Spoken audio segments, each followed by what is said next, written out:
Hey guys, my name is Rahul Shah and I welcome you once again to this YouTube channel where my goal is still pretty much the same. It is to make investing accessible and profitable for the average investor. Now the small cap stocks are on fire. Since March 31st, the small cap index is up a massive 60%, which I think is phenomenal given how little time it has taken to do so, just a little over 5 months.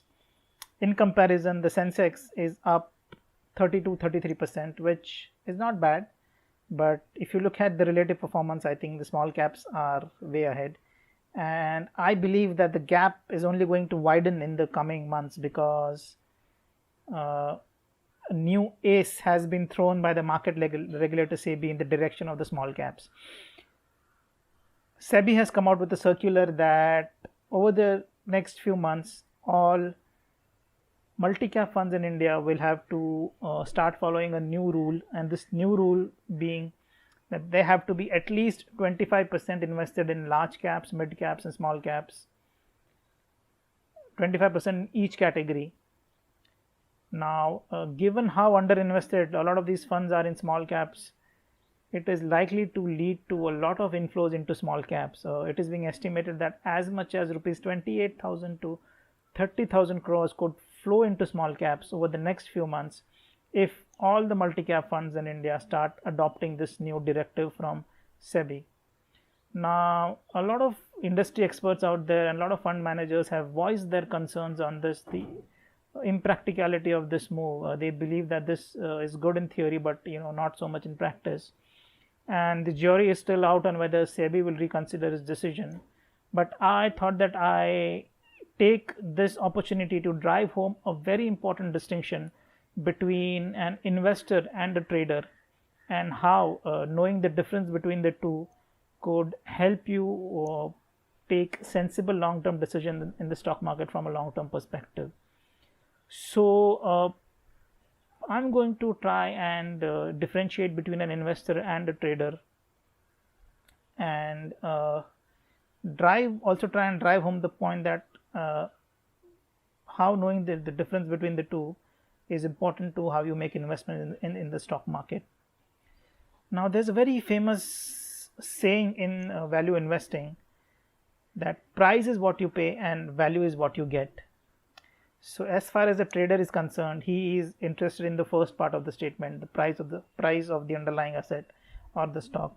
And as far as an investor or a value investor is concerned, he is interested in the second part of component of that statement, which is value. Now, what I mean by this is, if there's a stock out there which is trading in the stock market and it has a value investor is of the opinion that the stock has an intrinsic value of rupees 100 per share, and if the stock is trading at rupees 120, a value investor will stay away from the stock because he will feel that the stock is expensive. It's trading higher than its intrinsic value. A trader, on the other hand, would not mind investing in the stock if as per his charts or any other system that he follows, he is convinced that the stock is likely to go up in the near future. So if he believes that the stock could give another 20-30% returns over the next 2 to 3 months, he won't mind investing in the stock even if it's trading higher than its intrinsic value. An investor, on the other hand, would not come anywhere close to the stock. Now, the reverse is also the true. When the stock falls below rupees 100 and is trading at say rupees 70 or 80, an investor is likely to get interested in the stock because now the stock price is lower than its intrinsic value. A trader, on the other hand, if he is convinced that stock could fall from 70 to 50 in the near future, he will not come anywhere close to the stock because he feels that stock could fall further, and it does not matter to him that even at rupees 70 it's an attractive buy from a 1 to 2 year perspective. So that's one of the big differences between an investor and a trader. Another important difference is the timing. Trader would want his returns to come to him quick and fast. He would want his stocks to go up 20-30% in 1 to 2 months. He is not willing to wait for 1 to 2 years to get returns from the stocks. An investor, on the other hand, would not mind waiting 1 to 2 years if he is compensated for it. Now, what I mean by this is, an investor would not mind paying rupees 60 for a stock which he thinks has a value of rupees 100, even if it takes 2 years for the stock to reach rupees 100. Because if it takes 2 years for the stock to reach rupees 100, his CAGR is very good. His CAGR would be in the region of 20, say 20-30%, and he's getting compensated well enough for his weight. So he's willing to wait for a couple of years if he's compensated for it. A trader, on the other hand, it's more likely that he's not willing to wait that much to earn his returns. So these are the two very important points of differentiation between an investor and a trader. Now, in March 2020, when the stock market collapsed because of the coronavirus pandemic, a lot of stocks fell below their intrinsic values, fell 30, 40, 50% below their intrinsic values. A trader would have stayed away from those stocks because his systems told him that the bottom has not yet reached the stock market. The stocks could fall further from there, and therefore it's not a good idea to invest in stocks. Therefore he stayed away from the stocks. Of course, it turned out to be a wrong decision. An investor, on the other hand, a sensible long-term investor who believed in sound logic, would have actually been a buyer of stocks once they fell 30, 40, 50% from the tops, because he believed that if the intrinsic value of the stock was rupees 100, and if they had fallen to 60, 50, 40 rupees, it was a very good time to buy stocks, even though he may have to wait for 1 to 2 years for the price to reach intrinsic value.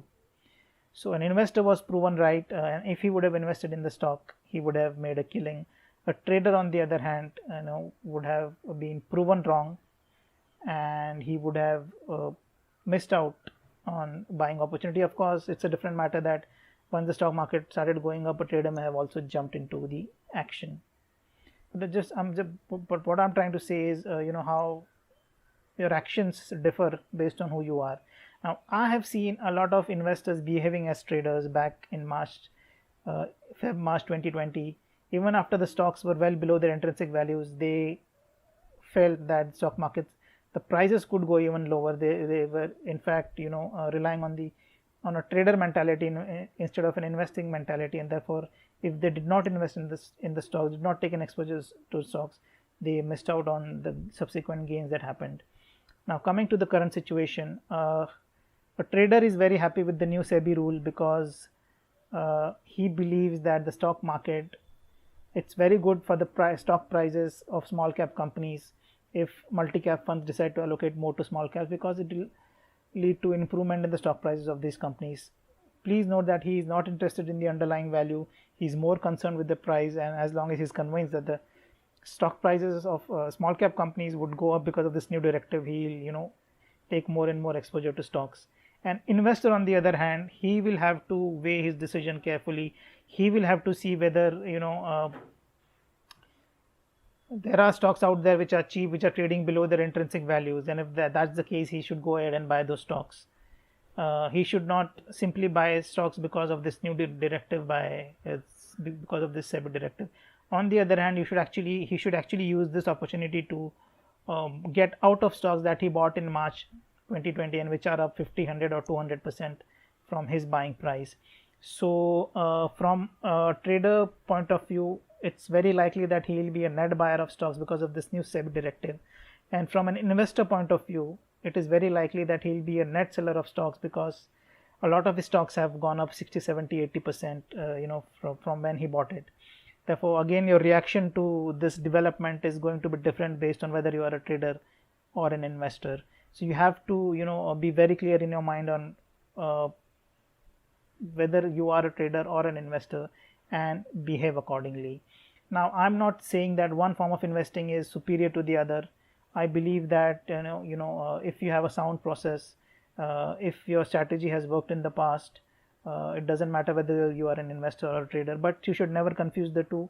If you are a trader, you should behave like a trader every single time, and if you are an investor, you should behave like an investor every single time. And if you do that, I think if you build this rigid wall between the two approaches and take your decision accordingly, I think they'll serve you extremely well from a long-term perspective. They'll help you take decisions which are sound and logical and which are not based on emotions, and you will end up doing well in the stock market from a long-term perspective. So ask yourself this question when you invest in stocks. Are you investing as a trader? Are you investing as an investor? And the rest will follow. So yeah, that was all from my side today. I'll see you around next time, but before I leave, please do not forget to like, comment, share, or subscribe this video. Your words of encouragement mean a great deal to us. So thank you so much, and see you around next time.